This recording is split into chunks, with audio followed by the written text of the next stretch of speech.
మూడో టెస్టు మ్యాచ్లో టీమిండియా ఘన విజయం సాధించింది.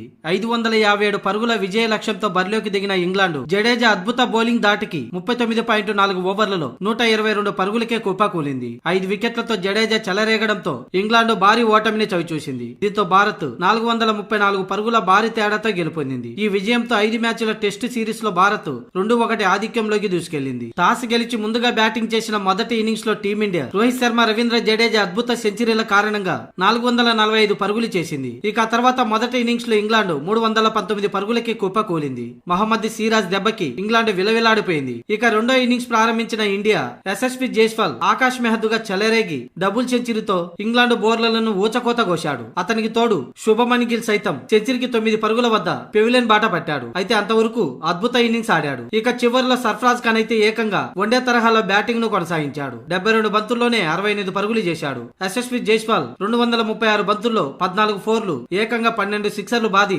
214 పరుగులు చేసి నాటౌట్ గా నిలిచాడు. దీంతో భారత్ 4 వికెట్లు కోల్పోయి 430 పరుగులు చేసింది. మొత్తంగా మొదటి ఇన్నింగ్స్ ఆధిక్యాన్ని కలుపుకొని టీమిండియా ఇంగ్లాండ్ ముందు 557 పరుగుల టార్గెట్ ఉంచింది. అయితే ఇంగ్లాండ్ కు 1.5 రోజు సమయం ఉంది. అయినా కానీ 4వ రోజే టీమిండియా బౌలర్లు ఇంగ్లాండ్ భరతం పట్టారు. కేవలం 122 పరుగులకే కుప్పగూల్చారు. ఆ జట్టులో మార్క్ వుడ్ 33 పరుగులతో తానొక్కడే టాప్ స్కోరర్ గా నిలిచాడు. మిగతా వారు వచ్చిన వారే వచ్చినట్టు పెవిలియన్ చేరారు. అయితే లోకల్ బాయ్ జడేజా మాత్రం 12 ఓవర్లు బౌలింగ్ చేసి 4 మేడిన్లతో 41 పరుగులిచ్చి 5 వికెట్లు పడగొట్టాడు. అలాగే కుల్దీప్ యాదవ్ కు 2, బుమ్రా, అశ్విన్ కు తలా 1 వికెట్ దక్కింది. మొత్తంగా టీమిండియా 434 పరుగుల అతి పెద్ద విజయాన్ని నమోదు చేసింది ఇంగ్లాండ్ పై. దీంతో 5 టెస్టుల సిరీస్ లో 2-1 ఆధిక్యంలో నిలిచింది భారత్. అలాగే ఈ విజయంతో టీమిండియా WTC పాయింట్ల టేబుల్లో 2వ స్థానానికి చేరుకుంది. ఆస్ట్రేలియాను వెనక్కి నెట్టి 3వ స్థానం నుంచి 2వ స్థానానికి చేరుకుంది భారత్.